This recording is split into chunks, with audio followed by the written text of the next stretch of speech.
Tentu saya harus mengawali ini. Kita ditunjuk kemarin untuk daurah kitab At-Tibyan, tapi saya belum lihat ada yang bawa kitab dari tadi. Saya nengok ada yang bawa kitab. Ada? Buku catatan. Oh, buku catatan. Oke. Saya juga di Pondok Santri pegang kitab ini. Saya ngaji setiap malam Ahad dan malam Rabu. Tapi 1 tahun kami masih di top 5. Karena memang kelihatan ini kitab ini sangat kecil, kecil hanya sekian ratus halaman, 170 halaman lebih sedikit. Akan tetapi isinya sangat berbobot. Nanti maka saya tidak harus janji dan tidak berani janji. Kajian kita saat ini tidak mungkin, mustahil khotam hari ini. Meskipun namanya daurah, mungkin hanya mukadimahnya saja malam ini. Maka tadi saya apresiasi ketua PSP tadi, ke depan jangan sampai ini adalah yang pertama dan juga terakhir. Oke? Nah, jadi insya Allah saya akan mengawali dari kata-kata atau qaul para ulama. Adik-adik, bahwa kalau ulama itu katanya begini, setiap sesuatu, mungkin ada yang sudah sering mendengar kata-kata ini, setiap sesuatu yang dikaitkan dengan Al-Quran maka ia akan menjadi mulia. Segala sesuatu. Ini kalau para ulama, apapun itu. Kalau ingin contohnya yang paling jelas adalah malaikat misalkan. Siapa itu imamul malaikat? Imam para malaikat adalah malaikat Jibril. Alasannya tidak lain tidak bukan adalah karena dia yang dipercaya Allah untuk membawa Al-Quran. Diturunkan ke siapa? Nabi Muhammad Sallallahu Alaihi Wasallam, menjadi manusia terbaik dunia akhirat, pimpinan Nabi dan Rasul. Karena apa? Karena ia yang bertugas menyebarkan Al-Quranul Karim. Semua sahabat itu menjadi sahabat terbaik. Khairul quruni qarni, sabda Rasulullah Sallallahu Alaihi Wasallam. Manusia, zaman, masa terbaik itu adalah masa aku, masa saya, sabda Rasul. Tentu adalah masa beliau dengan sahabat. Tsummal ladzina yalunahum. Kemudian siapa? Orang seterusnya setelah beliau. Tsummal ladzina yalunahum. Kemudian setelah sahabat yang lain. Kenapa? Karena mereka yang paling dekat dengan Al-Quranul Karim. Tembok ini tidak ada kaligrafi, maka akan menjadi tembok biasa. Apapun yang ada tulisan Al-Quran akan menjadi mulia. Lihat Al-Quran, mungkin ada pegang Quran.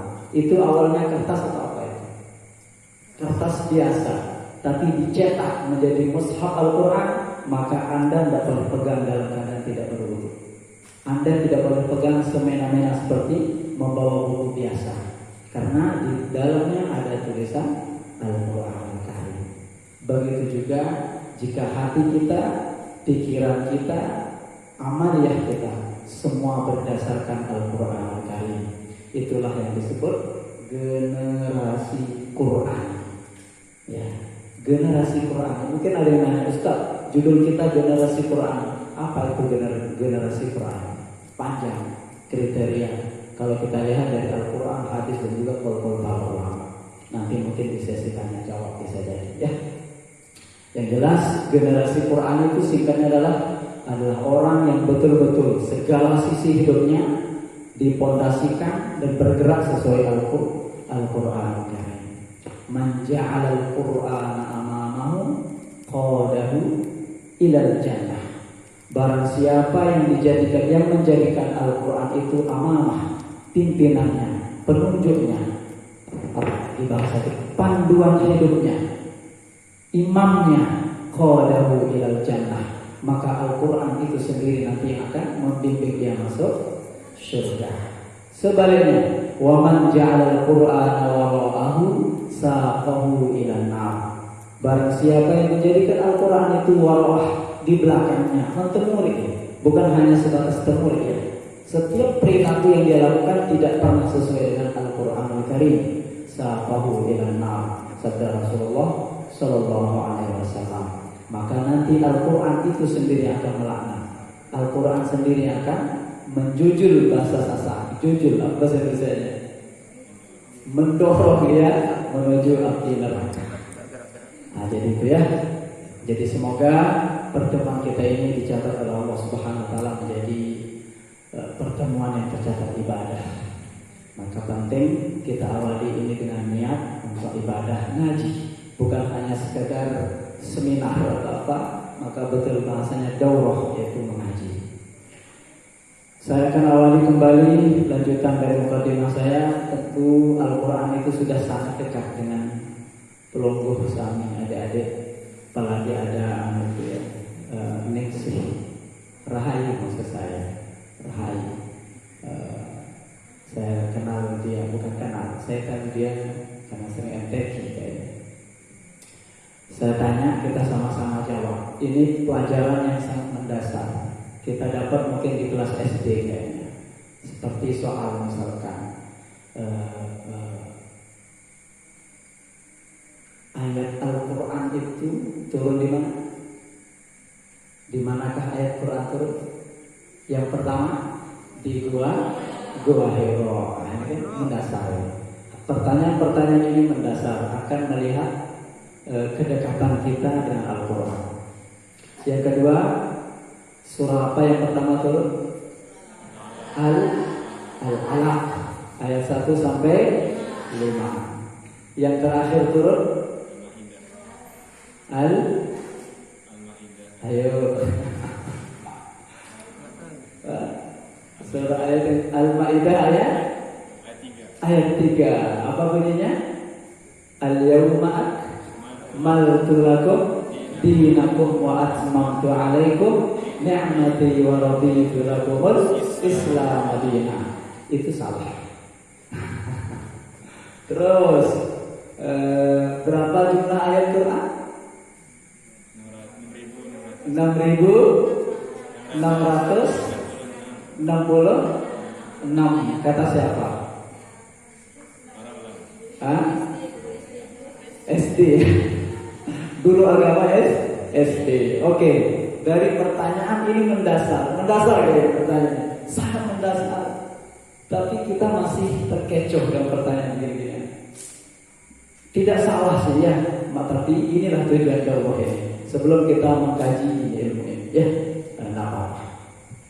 Pertanyaan pertama yang salah pada ayat terakhir turun. Yang pertama turun sudah betul, Al-Alaq ayat 1 sampai 5. Yang terakhir Al-Maidah ayat 3. Adik-adik, Al-Maidah ayat 3 itu Al-yawma akmaltu.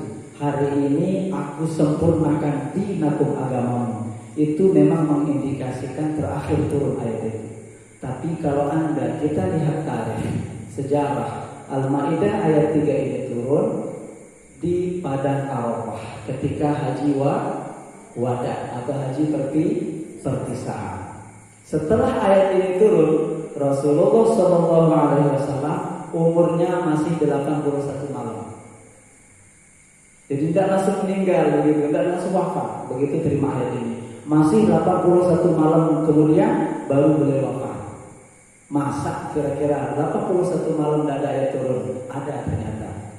Ayat itu Al-Baqarah 281. Wattaqu yawman turja'una fihi ila Allah thumma tuwaffa kullu nafsin ma kasabat wa hum la yuzlamun. Setelah ini Rasulullah, kata Buya Hamka, umur Rasulullah masih tinggal 21 malam. Menurut Hasbi As-Siddiqi, setelah ini masih 9 malam. Dan inilah ayat terakhir turun, Al-Baqarah 281. Kemudian apa yang salah tadi pertanyaannya? Jumlah ayat. Ini tugas kita ini, tugas teman-teman PSI, Pusat Studi Quran. Kan aneh ya, lucu, anak-anak teman-teman PSI tidak tahu jumlah ayat aslinya. Silahkan nanti dikoordinir Pak Ketua berapa jumlah ayat aslinya.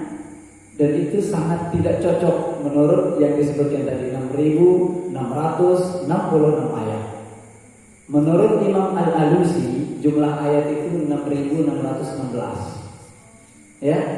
Menurut Imam Abdurrahman As-Salmi, ya, As-Salmi. Saya Salim, nama orang ini As-Salmi. Nama anak saya Silmi. Anak pertama saya Silmi, anak yang kedua namanya Qur'ani namanya. Darinya Qur'ani. Oke, menurut ulama ini, ulama Kufah namanya Abdurrahman As-Salmi, jumlah ayat itu 6.236 jumlah ayatnya. Dan ini yang diikuti oleh ulama Mushaf Indonesia yang kita pegang saat ini, 6.236 ayat. Kenapa Ustaz? Karena Imam Asim, ya, dari Kufah qiraat kita, itu jumlah ayatnya yang asli menurut pegangan kita. Ada ulama-ulama lain, ada bilang 6.210, ada 6.217, ada 6.210, 204. Itu berbeda-beda pandangan. Dan ini sekali lagi saya harus katakan sangat dasar adik-adik. Tetapi harus kita tahu, karena ini adalah ilmu. Pasti nanti ada yang tanya, Ustaz, kenapa kok bisa Qur'annya sama tapi jumlah ayatnya beda? Ada yang begini, ada yang begini. Bisa ada yang jawab di belakang? Yang Ustazah? Kira-kira? Ya, satu, metode menghitung beda. Ya, beda cara hitung, beda hasil.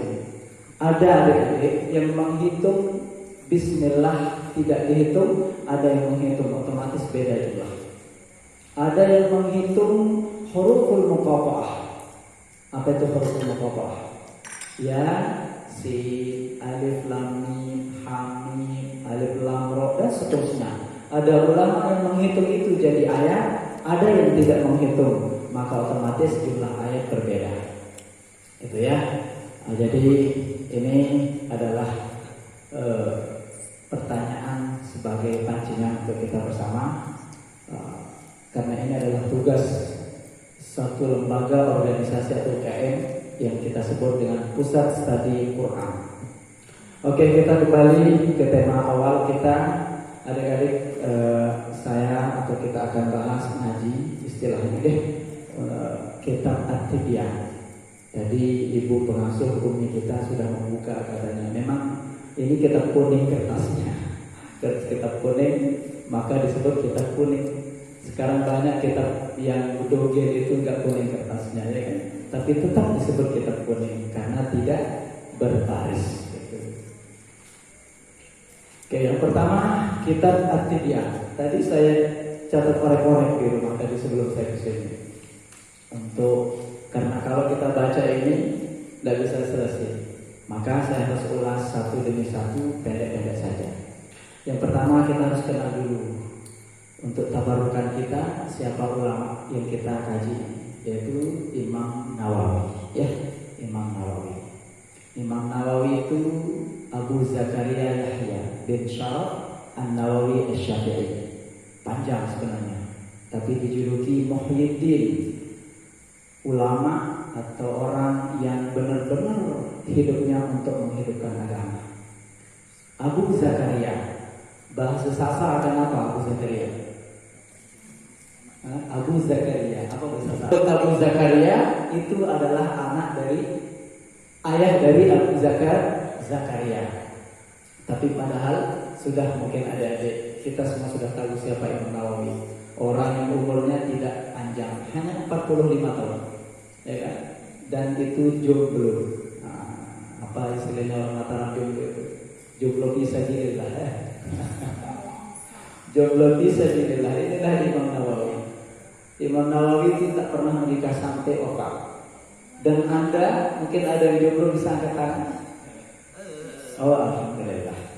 Jomblo itu kan seperti ulama besar. Imam Al-Zamakhsyari itu juga tak pernah menikah sampai wafat. Penulis kitab Al-Kasyaf an Haqa'iqit Tanzil fi Ta'wilil Qur'anil Karim. Imamnya Mu'tazilah, 4 jilid kitabnya. Ahli nahwu, sorof dan balaghah. Jadi kalau Anda ingin baca tafsir yang isinya nahwu, sorof dibedah itu adalah Al-Kasyaf namanya. Namanya siapa tadi? Imam Al-Zamakhsyari penulisnya. kitabnya Al-Kasyaf. Itu jomblo orangnya. Yang kedua Imam At-Tabari, Jami'ul Bayan, 16-17 jilid tafsirnya. Itu juga tidak pernah menikah. Sama Ustaz Syekh ya, Az-Zahabi, Imam Az-Zahabi, ahli sejarah dalam peradaban Islam, itu namanya Imam Az-Zahabi. Itu juga wafat dalam keadaan belum menikah seperti Imam Nawawi. Maka Anda yang belum punya pacar, yang belum juga sempat punya jodoh, insya Allah seperti kata pujangga apa katanya, jadilah seperti matahari ya kan? Sendiri tapi tetap bersinar. Oke, itu Imam Nawawi. Ini yang menulis kitab ini beliau, Imam Nawawi. Beliau kata para ulama adalah muharrir madhab Asy-Syafi'i. Apa itu muharrir? Korektor. Jadi ulama besar Imam Syafi'i dalam madhab Syafi'i itu termasuk adalah Imam Nawawi. Ada Imam Rafi'i, ada Imam Ar-Ramli, ada Ibnu Hajar Al-Asqalani. Itu semua adalah imam madhab Syafi'i. Salah satunya Imam Nawawi, muharrir madhab Asy-Syafi'i julukannya, korektor. Dari karya-karyanya apa? Karyanya panjang, banyak. Yang paling kita kenal mungkin Al-Arba'in ya. Kitab Arba'in isinya berapa hadis? 40 lebih. Ada yang sering dikaji di bulan puasa, Riyadhus Shalihin. Riyadhus Shalihin. Shad itu harus seperti angsa, seperti huruf shad. Tadi ustazahnya apa namanya itu? Shadnya kurang mengangsa. As-so gitu ya. Sama hisab langsung dilepas baknya. Jangan ditahan. Hisab itu Anda nambah satu huruf haram, itu hukumnya. Ya, tapi bagus juga. Saya merinding tadi, makanya saya rekam. Luar biasa. Hasinul Qur'an bi aswatikum. Fa inna as-sawtal hasan yazidul Qur'ana hasana. Perbaguslah suara Anda ketika baca Quran, karena Al-Quran itu akan lebih indah dengan suara yang indah. Laisa minna man lam yatawanna bil Quran. Bukan golongan kami, kata Rasulullah, jika Anda baca Al-Quran tidak dengan berirama indah. Tapi ini perdebatan. Apa itu man lam yatawanna? Gimana kalau suara kita yang kayak suara kayak suara tepuk, kata beliau. Gimana kalau suara kita yang tidak mendukung? Ini perdebatan. Ada yang berpendapat berirama, ada yang berpendapat cukup berpang. Bisa paling bagus suara dia wakil melanda takut nahan istagna. Bentang paling bagus. Ada yang mendefinisikan istagna itu apa? Menghayati, mentadabburi, gitu ya, dalam bacaan Al-Quran. Sebagus-bagus tilawah Anda, tapi tidak mentadabburi, Anda tidak masuk kategori hadis itu. Maka kalau kita baca Al-Quran, pertama harus ada tadabbur. Nanti itu di At-Tibyaan dijelaskan ya. Oke, sampai sini ada yang ditanya. Sistemnya begini itu tanya jawab langsung atau nanti tanya jawab? Nanti ya, baru memperkenalkan Imam Nawawi. Jadi insyaallah. Oke, yang pertama adik-adik, babnya ini ada panjang babnya. Ada bab sampai bab 7. Ya, sekitar 7 bab. Maka satu bab itu 1 jam. Kita belum mulai bab ini. Ini sudah jam 10. Tinggal 30 menit selesai. Ya, yang pertama, bab yang ada di kitab At-Tibyaan ini membahas tentang motivasi sebenarnya. At-Tarafil Hadis, kitab-kitab motivasi untuk kita bersama. Maka tadi ibu kita, umi kita, dan kita panitia memberikan motivasi, jangan pernah lelah untuk mengabdi untuk Al-Quran. Maka tadi saya pertama kali mengatakan, sahabat dulu menjadi ulama, menjadi sahabat, menjadi orang terbaik karena pengabdiannya sama Al-Quran. Maka anda yang sudah berani datang ke dusun apa ya? Ke Ubung ini, Anda adalah orang-orang terpilih sebenarnya. Ya. Anda orang summa awrathnal kitab alladzi nastafaina min ibadina. Kami wariskan kitab Al-Quran itu untuk orang-orang yang terpilih. Maka kita sudah berani keluar untuk tadabbur, untuk daurah kitab At-Tibyan ini adalah sudah menjadi orang pilihan Allah Subhanahu wa taala. Dengan inilah kita akan memperbaiki keturunan sebenarnya. Cara-cara ini kita mungkin tidak bisa jadi ulama, mustahil kayaknya kita jadi ulama saat ini. Kayaknya, tapi insya Allah tidak ada mustahil. Tapi setidaknya jika kita bukan ulama, maka keturunan kita harus jadi ulama sebenarnya. Harus, tidak harus anak-anak pondok itu ulama. Kita pun anak-anak pondok juga harus ulama anak keturunan kita. Amin ya rabbal alamin. Oke, yang pertama sekali lagi, adik-adik, ini kitab At-Tibyan adalah isinya bab 1, bab 2 itu lebih berpusat kepada hadis motivasi kita. Contoh yang paling populer, khairukum man ta'allaman Qur'ana wa 'allama. Itu yang pertama. Sebaik-baik kita adalah orang yang man 'allamal Qur'an. Apa artinya? Yang belajar Al-Qur'an wa 'allamahu dan mengajarkannya. Ini penting. Kenapa belajar dulu baru mengajarkan? Orang yang mengajarkan Al-Quran harus sudah pandai, harus sudah pakar dalam ilmu Al-Quran. Ya. Karena Al-Quran ini haram hukumnya kalau tidak belajar kepada orang yang sudah talaki, yang bukan pakarnya. Tidak boleh. Lebih-lebih kita belajar qiraat sab'ah, belajar pakai tape recorder, belajar pakai MP3, itu haram hukumnya. Belajar tajwid pakai MP3 haram hukumnya. Karena wa innaka latulaqqal Qur'ana min ladun hakimin alim. Al-Qur'an ini wajib ditalakikan. Seperti Rasulullah talaki malaikat Jibril. Malaikat Jibril talaki Allah Subhanahu wa taala. Itu. Allamal Qur'an, belajar dulu. Ilmu Al-Qur'an itu tidak sedikit. Ya, ilmu Qur'an itu berapa ilmu Al-Qur'an? Sangat banyak, lawan kata sedikit. Banyak. Kalau Imam Burhanuddin Az-Zarkashi ada kitab namanya Al-Burhan fi Ulumil Quran, itu sekitaran 4 jilid. Al-Burhan fi Ulumil Quran itu adalah kitab yang paling bagus pertama kali. Al-Burhan fi Ulumil Quran. Setelah ini lahir Al-Itqan namanya Imam Jalaluddin As-Suyuti. Setelah ini lahir Manahilul Irfan, Al-Mabahith fi Ulumil Quran, dan seterusnya. Al-Burhan fi Ulumil Quran, karya Imam Az-Zarkashi. Apa kata beliau? Wa'lam annahu ma min na'in min hadhil anwa'i, katanya, illa walau aradal insanu, ketahuilah bahwa macam-macam ilmu Al-Quran itu banyak sekali. Beliau ini menulis di muqaddimah, di penutup muqaddimah kitab Al-Burhan fi Ulumil Quran. Kenapa dia tulis? Setelah dia tulis daftar isi, ada sekitar 47 daftar isi Ulumul Quran itu. Ilmu Al-Quran itu sekitar 47 menurut beliau. Ulama lain sekian, ulama lain sekian. Saking banyaknya. Ada munasabah, apalagi ada muhkam mutasyabih, ada asbabun nuzul, ada makkiyah madaniyah, ada mutlaq muqayyad, qiraat sab'ah, ilmu tajwid, dan seterusnya. Apa kata beliau?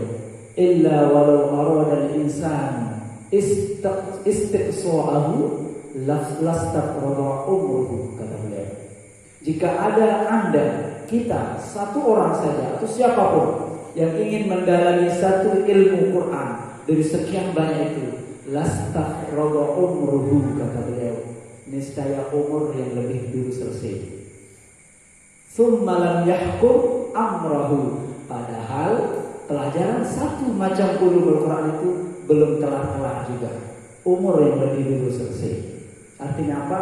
Sangat sulit kayaknya untuk kita bisa menguasai sekian ulumul Quran itu. Ya, tapi ini bukan kajian kita ya ke depan. Oke, sekali lagi itu bab yang pertama, dan sekian hadis-hadis yang lain juga untuk kita adalah motivasi dari Imam Nawawi yang menukil sabda Rasulullah Shallallahu Alaihi Wasallam. Yang kedua, babnya adalah adab pengajar dan pelajar Al-Quran. Sebenarnya isi dari kitab At-Tibyan ini adalah di bab 4, 5, dan 6. Ini yang panjang sekali, lebih-lebih bab 6 ini ada sekian puluh halaman. Nah, nanti kita ringkas. Adab pengajar Al-Quran, kata beliau yang pertama adalah ikhlas seperti biasa atau mengatur niat, ya kan? Niat Anda, kita saat ini dan seterusnya, jika benar-benar ingin berkhidmah untuk PSI, untuk Al-Quran ya, adalah niatnya ikhlas. Wa ma umiru illa liya'budullaha mukhlishina lahuddin. Ini yang pertama.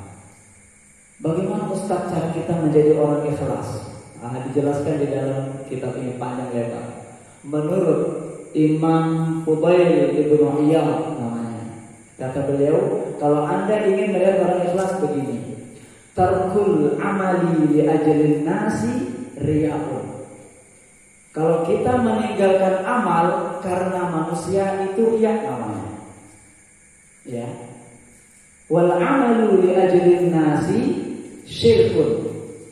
Kita melaksanakan suatu perkara, ngaji atau apapun, atau datang ke PSG ini untuk li ajalin nas, karena ketua soalnya ini. Misalnya li ajalin nas, li ajalin ketua PSG, syirkun, itu namanya syirik. Paham sih maksudnya? Kita sholat berjamaah, ya, sholat berjamaah, dek semua dari pertama naku di kembit arang, dek semua di batu-batu cewek, dek semua para kali lalu, itu namanya riya namanya. Tarkul amal li ajalin nas riya'un. Dek semua kembit di belum haji sih, dek semua arang kan. Wal amalu li ajalin nasi syirkun. Tetapi Anda datang untuk seseorang, untuk ada misal alasan utama, itu syirkun, itu sebenarnya sudah syirik. Paham ya? Jadi mana yang betul? Jangan kata-kata li ajalin nas, tetapi li ajalillah. Semua harus karena Allah Subhanahu wa ta'ala. Itu kata Imam Fudail bin Iyad. Imam Zunnun dalam kitab At-Tibyan, ada 3 tanda orang disebut ikhlas. Apa itu yang pertama? Pertama, Anda ketika mendengar orang mencela atau ngajung ibadah. Anda ngasal Ustaz, saya nak coba berdua Ustaz, Riki. Nah, Ustaz ini aku coba. Nyaden ngasal atau Ustazah ini, ada yang tertajuk. Alhamdulillah, mantap. Bisa serenakan suara, itu namanya tidak ikhlas. Kenapa? Karena dia masih mendengar pujian orang. Atau Anda tidak jadi ibadah, tidak jadi kuliah, dikembali ada orang terawos, dikemas aku ke anak. Itu ciri Anda tidak ikhlas. Itu membalas umpatan orang lain, ciri Anda tidak ikhlas. Itu yang pertama. Jadi kalau bahasa agit kan menarap dengan Allah, ada yang ejek atau ada yang memuji, itu sama saja dengan sarung telek pecah, sama saja, tidak ada pengaruh dalam amal kita. Itu yang pertama, ciri-ciri orang ikhlas. Yang kedua, menurut Imam Zunnun adalah tidak pernah mungkin amal. Tidak den iur-iur. Ini pengajian biasa ya sebenarnya. Den iur-iur.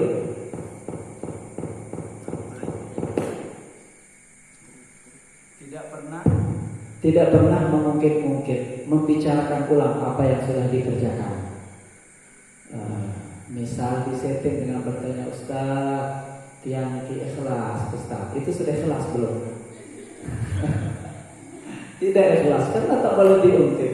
Atau sengaja bercerita, Alhamdulillah lu melemoni aku jak, ikut sadaurah bibianu. Oh Alhamdulillah terus ikan dijaga tahajud 12 rakaat.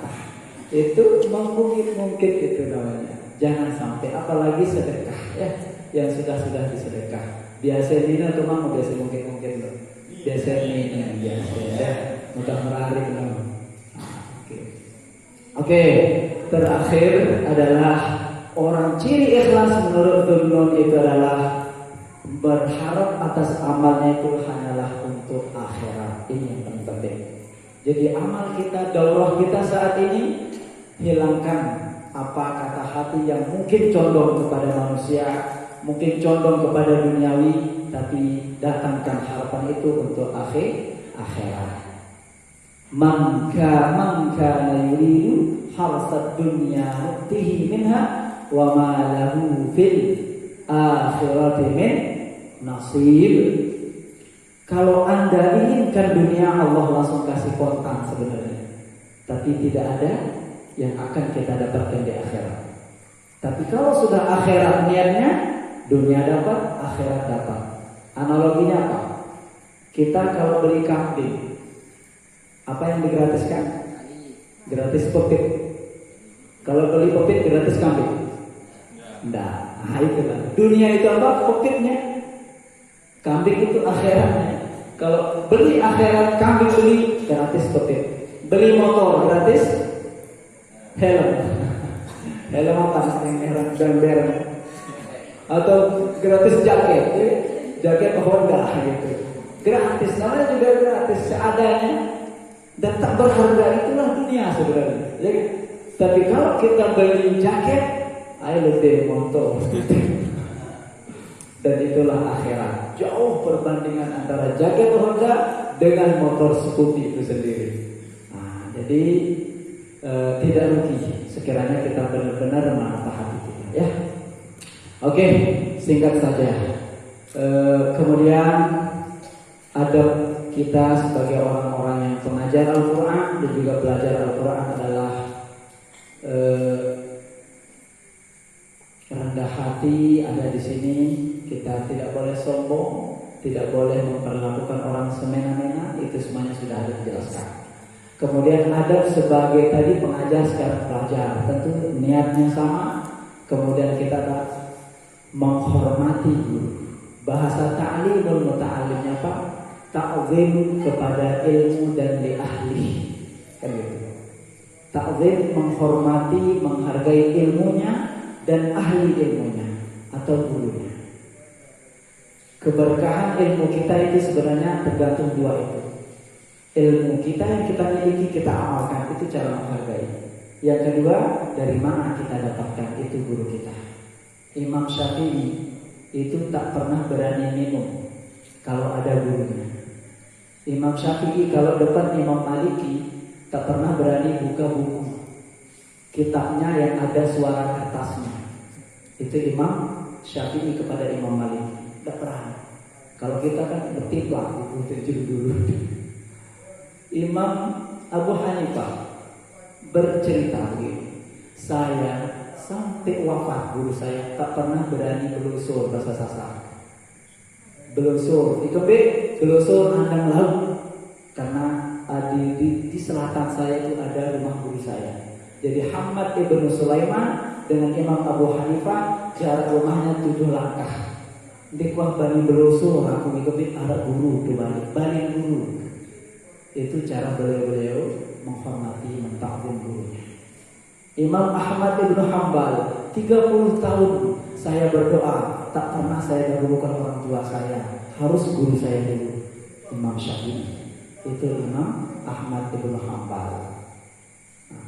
Cara kita takzim guru untuk menggapai keberkahan. Lebih-lebih ilmu ini adalah ilmu Al-Quran Karim.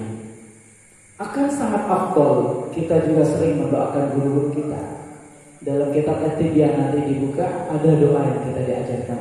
Allahumma astur aiba. Terus muallimi anni wa la tudhib barakata ilmihi. Ya Allah, tutup aib guruku. Itu doanya. Kita kembali, ya kan? Dipukul sedikit lapor polisi. Di pondok biasanya, pondok pesantren. Saat ini pondok pesantren agak preman-preman santrinya saat. Kebanyakan. Pondok kami kemarin habis dibawa ke Polres pengasuhnya karena memukul santri yang bawa api dan berbohong. Nah ini contoh misalkan. Tapi padahal para ulama mengajarkan untuk Allahumma astur aiba muallimi anni. Ya Allah, dedek kadang searan aib guru. Ini memboyok cerita, belum cerita ya. Seharusnya ustur aiba muallimi anni, tutup aib guru dariku maksudnya. Dedek gama kan tahu harap dengar aib guru. Tidak boleh. Itu cara para ulama mengajarkan kita. Oke, kemudian dalam kitab ini kita diajarkan untuk mencari waktu barokah ketika mengaji, ketika bermajelis ta'lim. Waktu yang paling barokah sesuai Nabi, Allahumma barik li ummati fi bukuriha. Ya Allah, berkahi umatku di waktu pagi harinya. Maka nanti bagus, akan ada sholat tahajud bersama, akan ada majelis setelah tahajud. Itu adalah waktu terbaik untuk meminta. Lebih-lebih ini adalah bulan Sya'ban. Sya'ban itu julukannya apa? Sya'ban syahri syahri. Apa artinya syahri? Bulanku. Karena di bulan Sya'ban ini adik-adik turun Al-Ahzab ayat 56. Innallaha wa malaikatahu yusalluna 'alan nabi. Ini ayat ini turun menurut Imam Ibnu Hajar Al-Asqalani dan Imam Syihabuddin Al-Qasqalani, turunnya di bulan Sya'ban. Ini maka bulan ini sangat mulia, bulan saya. Maka perbanyak sholawat. Kemudian kalau kita lihat bulan Sya'ban, ayat apa yang turun? Ayat Al-Baqarah 144 tentang perpindahan kiblat dari Masjidil Aqsa ke Masjidil Haram. Itu malam Selasa, malam nisfu Sya'ban. Itu ayat Al-Baqarah 144. Menurut Imam Al-Qurtubi, menukil pendapat Imam Abi Hatim Al-Basti. Nah, ya. Oke, selanjutnya kita langsung lompat ke bab 5 ya. Pendek, 35 menit saya kasih. Fi adabi hamilil Quran. Nah, ini hamil. Namanya kitabnya saya belum ngerti. Fi adabi hamalatil Quran. Apa arti hamalah? Orang yang membawa. Benar, sudah membawa atau praktisi pengembang. Ya, hamalah. Kata hamilah, bahasa Sasak hamilah, bahasa Inggrisnya apa hamilah itu? Orang yang bertian. Inilah analogi yang paling sederhana sebenarnya. Ustaz, bagaimana cara kita menjaga Al-Quran kita? Bagaimana cara kita menjaga Al-Quran? Akhlak sikap kita seperti orang bertian. Yang di belakang ada yang sudah bertian belum? Ada yang belum kan? Belum semua ya? Insya Allah ya. Semoga cepat. Ya. Nah, amin, dengar. Oke, amin.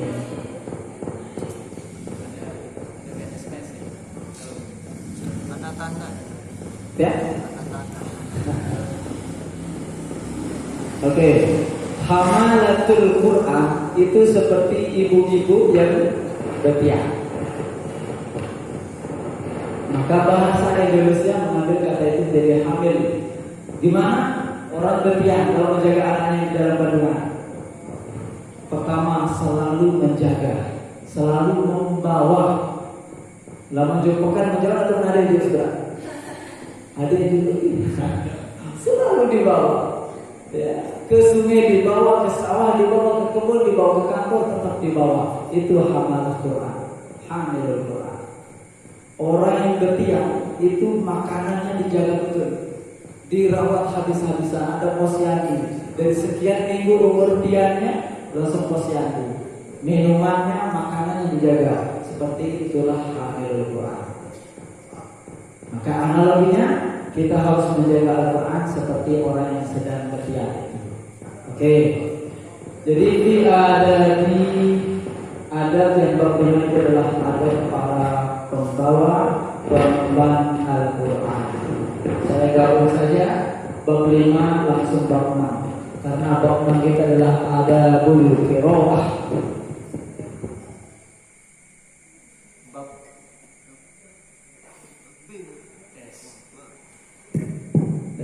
sudah. Halo. Halo. Jelas? Oke.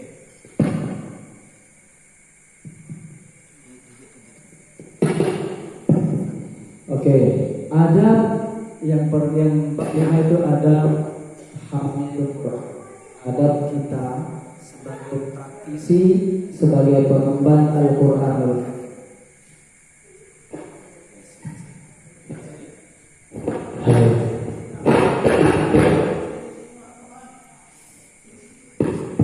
Oke. Jadi yang penting untuk kita sebagai praktisi atau pembaca penghafal Quran adalah selain memperhatikan tajwidnya, memperhatikan ahkamul huruf, sifatul huruf, makharijul huruf, itu adalah riyadhatul lisan. Apa itu riyadhatul lisan? Riyadhatul lisan itu banyak membaca. Riyadhah itu olahraga lisan, yaitu dengan memperbanyak membaca Al-Quran Al-Karim. Ini yang penting untuk kita betul-betul menjadi kriteria orang yang menjadi hamilul Quran, riyadhatul lisan. Para ulama mengajarkan kita adik-adik.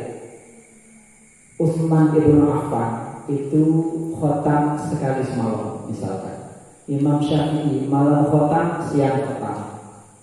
Ya. Imam Abu Hanifah wafat itu anaknya sedih. Kenapa sedih-sedih? Dia bilang anaknya, karena belum mau wafat. Jangan sedih, saya sudah khotam 18.000 kali Al-Quran. Itu Imam Abu Hanifah. Cara ulama riyadhatul lisan. Imam Najib Abdul Qadir dari Yogyakarta, Al-Munawwir, tempat saya ngobrol itu. Apa beliau? Beliau punya rutinan wiridan Al-Quran. Sebelum subuh wajib selesai 5 juz. Sebelum subuh wajib 5 juz untuk murojaah. Beliau 2 kali juara internasional, Dewan Hakim Internasional Tahfiz. Cara wirid beliau tadi sudah wafat kemarin, 2 tahun yang lalu kira-kira. Beliau wiridnya apa? Al-Quran itu riyadhatul lisan, sebelum subuh wajib 5 juz selesai. Padahal tidur beliau jam 1. Karena dari jam 10 terima setoran hafalan sampai jam 1. Jam 1 istirahat, wallahu a'lam. Dan berapa bangun yang jelas sebelum subuh selesai 5 juz. Itu Najib Abdul Qadir namanya. Kakek beliau namanya Imam Syekh Al-Munawwir. Siapa namanya? Al-Munawwir. Mungkin teman-teman PSG sudah melihat kamus yang biru besar, ada lihat? Al-Munawwir bahasa Arab. Besar, tebal. Nah, itu Al-Munawwir namanya. Beliau kalau baca Al-Quran 41 hari itu dirutinkan per hari itu khotam 11 kali. Per hari 11 kali khotam Quran. Sampai 41 hari. Ini riwayat mutawatir. Yang pernah belajar hadis ada istilah mutawatir. Mutawatir itu apa? Orang yang bercerita banyak sekali dan mustahil berbohong. Contoh mutawatir itu apa? Bagaimana warna Ka'bah? Berbiru warna Ka'bah? Hitam. Siapa yang cerita? Banyak orang, mustahil berbohong mereka. Itu namanya mutawatir. Hadis itu baru keren, baru tingkatan hukumnya pertama itu kalau sudah mutawatir. Ya, sanad jalurnya itu mutawatir sahabat. Ini ceritanya mutawatir. Imam Al-Munawwir namanya, pembawa tahfiz dan qiraat pertama di Indonesia. Punya murid Mbah Alwani, pimpinan pondok pesantren yang Bu'ul Quran Kudus, pondok tahfiz terbesar. Punya murid lagi namanya yang di Tebuiran Madrasatul Quran. Jadi tahfiz yang ada di Lombok sebenarnya cikal bakalnya dari Al-Munawwir Yogyakarta. Beliau setelah 11 kali khotam per hari selama 41 malam, tambah riyadhahnya. Riyadhatul lisan yang ditambah. menjadi 41 kali khatam dalam sehari. Selama 41 malam langsung wafat. Maka dokter vonis ini Mbah Munawir meninggal wafat karena kebanyakan tadarus. Keren cerita gitu kan? Keren. Silahkan. Maka anak-anak teman-teman PSI kalau ingin keren jadi PSI, lembaga yang menjadi idola yang ada di UNRWA, harus punya gerakan sebenarnya. Jangan usahlah 3 juz per hari, 1 juz per hari. Tapi semua teman-teman PSI kompak itu 2 tahun, 3 tahun UNRWA akan berbeda. Akan menjadi kampus favorit se-Indonesia jika sudah bernaung, jika sudah bergerak dengan Quran. One day, one juz misalkan, itu kan Yusuf Mansur. Coba itu. Dan bikin proposal untuk semua dosen UNRWA wajib 1 juz per hari. Jangan masuk kelas sebelum 1 juz. Buat pengumuman di setiap kelas di kampus itu. Dosen yang belum 1 juz tidak boleh masuk. Keren ya itu. Rektornya perintahkan misalkan ya. Insya Allah UNRWA itu akan rasa-rasa universitas yang luar biasa. Yakin saya. Sudah ilmuwan yang ulama, ulama yang ilmuwan, maka masa kejayaan Islam akan tumbuh dari UNRWA. Siapa pencetusnya? PSI UNRWA. Maka akan lahir Ibnu Rushd, akan lahir Ibnu Sina, kemudian akan lahir Ibnu Arabi, Al-Farabi, Al-Khawarizmi, Al-Idrisi, penemu peta dunia. Semua lahir dari situ. Maka kejayaan Islam dulu, kenapa jaya? Karena Al-Quran menjadi fondasi utama. Ayat pertama tadi apa? Iqra bismi rabbikal ladzi khalaq. Iqra, bacalah. Tidak ada yang mau dibaca di situ. Bismi rabbika. Tapi bacaan itu adalah harus bismi rabbika, dengan nama Allah Subhanahu wa ta'ala. Itu baru keren. Lihat akhir ayat ini adik-adik. Apa akhir ayat? Iqra. Akhir surah apa? Kalla la tuti'hu wasjud waqtarib. Pembacaan itu harus menunjukkan, harus bertujuan terakhirnya wasjud waqtarib, menambah sujud pada Allah dan semakin dekat kepada Allah Subhanahu wa ta'ala. Itulah Iqra sebenarnya. Ini yang diambil oleh orang-orang Eropa sebenarnya. Tradisi membaca ada Iqra-nya, tapi mereka tidak sampai wasjud waqtarib mereka baca. Seandainya mereka betul-betul dengan bismi rabbika, maka mereka pasti masuk Islam. Nah, kita hanya sujudnya doang, kita tidak Iqra-nya kita. Maka tidak bisa jaya Islam ini. Maka silahkan adik-adik PSI harus punya cetusan gerakan untuk bagaimana kira-kira anak-anak PSI memberikan virus-virus positif kepada teman-teman yang bukan PSI, yaitu Al-Quranul Karim. Oke, begitu juga adab-adab kita membaca, tentu bersih, suci, yang head itu nanti bisa ditanyakan ya. Saya kira terlalu panjang kalau kita jelaskan. Meskipun ini sangat sedikit, saya sangat terbatas waktu saya. 10:30 saya sudah bilang 10:30 saya harus berangkat pulang. Saya belum berani buka aktif, belum aktif buka ini kuota. Kalau aktif kuota kayaknya sudah betao ini terus ya. Dulu ada biaya tahu piye. Tapi saya bilang ini anak-anak UNRWA, saya bilang sini kan UNRWA lah ya. Oke. Saya tutup cakap-cakap saya dalam bahasa Malaysia dengan kata-kata bahasa Indonesia. Orang yang memiliki niat untuk belajar, apapun bisa jadi pelajaran, gitu ya.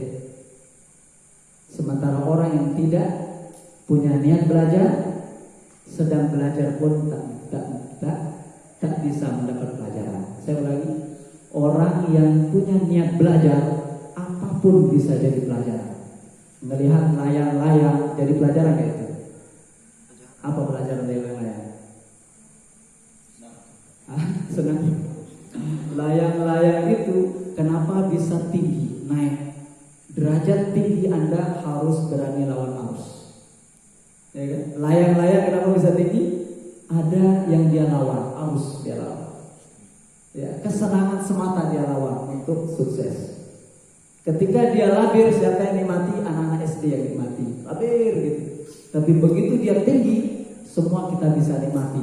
Tuh indahnya layang-layang. Itu pelajaran kita. Nah, ya, kita lihat rantai motor itu baru bisa keren, baru bisa jalan kalau sudah bersatu. Maka PSG harus kompak. Ya kan? Pelajaran. Kita lihat sapu lidi. Kalau satu biji sapu bisa pukul apa saja? Apa yang bisa kita bunuh? Tidak ada. Paling-paling kita tonjok matiin batu. Itu bisa. Karena satu. Tapi begitu kita kumpulkan sapu lidi bersatu, maka kita ober teman PSG bisa. Gitu. Apa jenis sampah bisa kita bersihkan kalau sapu lidi bersatu? Tapi kalau hanya satu, belenceng nggak bisa. Ya, semut yang kecil pun nggak bisa jadi untuk. Nah, itu pelajaran yang bisa kita ambil. Wa fi anfusikum, apalagi lihatlah diri Anda, afala tubsirun. Kenapa Anda tidak bisa melihat? Itu ya. Yang sering kita tanya-tanya ke santri itu, kenapa yang sakit mata yang disuntik? Apa yang disuntik? Mata sakit yang disuntik? Itu sebenarnya ada pelajaran kan gitu. Yang goreng paha kita yang tidak bisa diam apa? Tangan Anda tidak bisa diam dan ngau. Padahal yang goreng pahanya diam. Yang tidak bisa diam tangan ini. Mata tidak bisa tidur, angan sakit ya. Nganget sakit apalagi gigi gitu. Gigi sakit, orang cari kucing dan belalang kita marahin. Nah, apa artinya itu? Kita harus kompak, kita harus tolong-menolong. Teman PSG satu yang sakit, semua yang harus bergerak. Jangan dia yang bergerak cari obat.